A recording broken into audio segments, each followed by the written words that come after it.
Coucou tout le monde, bienvenue à Nanou Qu'est-ce qu'on mange? Alors aujourd'hui, c'est un petit spécial pour mes filles. Donc si ça ne vous intéresse pas, vous avez juste à skipper. Donc je veux juste vous montrer comment je vais geler mon brocoli. Donc je vais vous montrer un peu le brocoli que j'avais acheté. Dans le fond, c'est un magasin qui est comme Maxi, ou en tout cas oui c'est ça, mais qui est en Ontario. J'avais des gros brocolis en vente. Donc j'en ai profité, j'en ai acheté 4.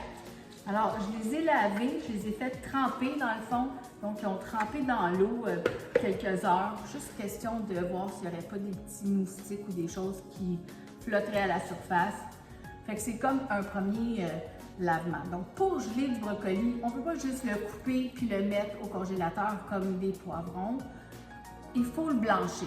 Parce que si vous n'allez pas le blanchir, vous allez tout perdre les vitamines, la belle couleur, toute la richesse du brocoli. Fait que pour le blanchir, la façon la plus facile, c'est dans le fond micro-ondes.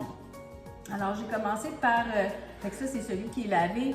J'en ai coupé ici, puis moi je le coupe de différentes grosseurs. J'aime pas beaucoup la queue du brocoli. Puis dans mes recettes, je trouve que j'aime mieux avoir des fleurons. Alors ils sont plutôt coupés en fleurons. Donc j'en ai préparé ici. Il faut faire des plats qui vont dans le four micro-ondes. Il faut faire une rangée plate, ok? Il ne faut pas les étager. Donc, j'en ai préparé un plat ici, je suis en train d'en préparer un autre. Donc, on les place dans le fond sans les étager. Ils n'ont pas besoin d'être à l'envers ou il n'y a pas de côté, ok? Ils vont tous blanchir quand même. Voilà, fait que pas vraiment compliqué. Une petite place ici, fait que je m'assure de bien remplir le temps qu'à en faire un plat. Fait que j'ai 2 plats préparés. À ça, je vais mettre de l'eau, peut-être environ une demi-tasse, ça dépend de la grandeur de votre plat, ok? Il faut qu'il y en ait comme 1 cm. Donc 1 cm tout le tour. Là, on va mettre ça dans le four micro-ondes à high pour 2 minutes avec un couvert. Vous pouvez mettre un saran wrap si vous voulez, mais c'est pas nécessaire. Juste une assiette par-dessus, ça fait. Pas le couvert étanche, par exemple. Il faut qu'il y ait de l'air qui circule. Fait que ça peut être un couvert à four micro-ondes qu'on peut juste déposer par-dessus ou une assiette qui laisserait mes coins avec de l'air qui circulerait. Donc, c'est ça. À peu près 1 cm d'eau, 2 minutes, je le sors, je tourne un peu mes fleurons, je le remets une autre minute. Et après ça, je le plonge dans de la glace dans le lavabo. Fait que j'ai un essuie-main ici de préparer, vous ne voyez pas, mais en tout cas.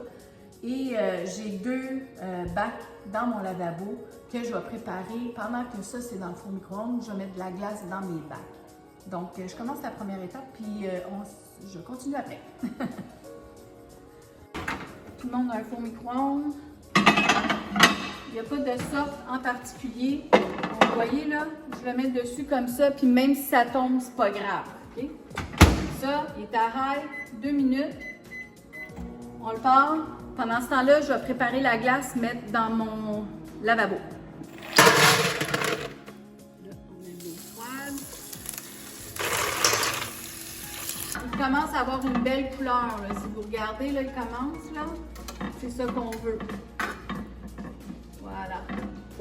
Comme ça, on le remet.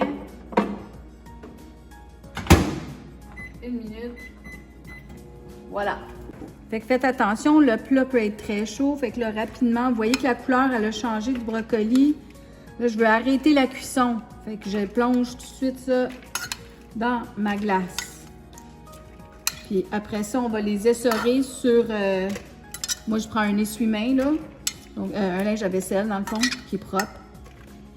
Voilà. Et là, ce bac-là, il est bon pour en mettre d'autres, mais j'en ai un de préparé. Fait que là, je vais juste refroidir, arrêter la cuisson, comme ça. Et je vais les mettre sur mon linge à vaisselle propre. OK. Fait que là, tous mes brocolis sont sur mes linges à vaisselle. Puis là, je fais juste mettre des papiers essuie-tout comme ça, juste pour enlever l'excédent. J'en ai échappé un. Comme ça. Puis vous voyez, là, ça ne mouille pas beaucoup mon essuie-tout, mais ça enlève juste le plus gros. De toute façon, le temps que je les fasse au complet, ils ont eu le temps quand même de s'éponger, si on veut, là, de s'essorer, en tout cas d'enlever l'eau. Alors, vous voyez les belles couleurs qu'ils ont. Donc là, assurez-vous d'acheter des sacs à congélateur comme ça. Il y a différentes sortes, là, mais il faut que ce soit à congélateur, c'est préférable. Puis là, on va les remplir. Puis je vais essayer mon gros possible d'enlever l'air dans le sac. Dans le fond, je vais prendre une paille puis je vais tirer l'air du mieux que je peux. Il y en a qui ont des machines pour faire ça. En tout cas, moi, j'en ai pas. Je fais ça comme j'ai appris. Fait que là, ben, il y en a pas mal. Je peux quand même en rajouter, mais j'essaie de figurer pour une recette. Dans le fond, tu sais, comme pour une famille. Si vous n'avez pas d'idée, pensez un peu à un sac quand on l'achète, un sac de brocoli congelé. Ça vous donne à peu près cette grosseur-là. Tu sais, si on ne veut pas dire 320 grammes, juste comme ça. Fait que là, j'enlève mon sac. Comme je vous dis, je vais prendre une paille. Fait que là, juste pour vous donner une mesure. Puis je peux quand même écrire l'année dessus, mais je sais qu'on va les manger cet hiver, fait que c'est pas nécessaire. Fait que c'est juste pour vous aider, dans le fond, Jess, Sam, à être économe, parce que les légumes coûtent très cher en hiver, c'est pire. Fait que profitez-en quand vous voyez des spéciaux, faites comme moi, allez en acheter plusieurs têtes comme ça, puis prenez le temps de le faire. OK? Fait que je vous aime, puis je vais vous prendre une photo à la fin. Bye! Bonne journée! Voilà! Fait que là, il n'y a pas d'air avec mon brocoli. Fait que là, j'en ai 2 de faites, puis j'ai 2 portions. Je continue.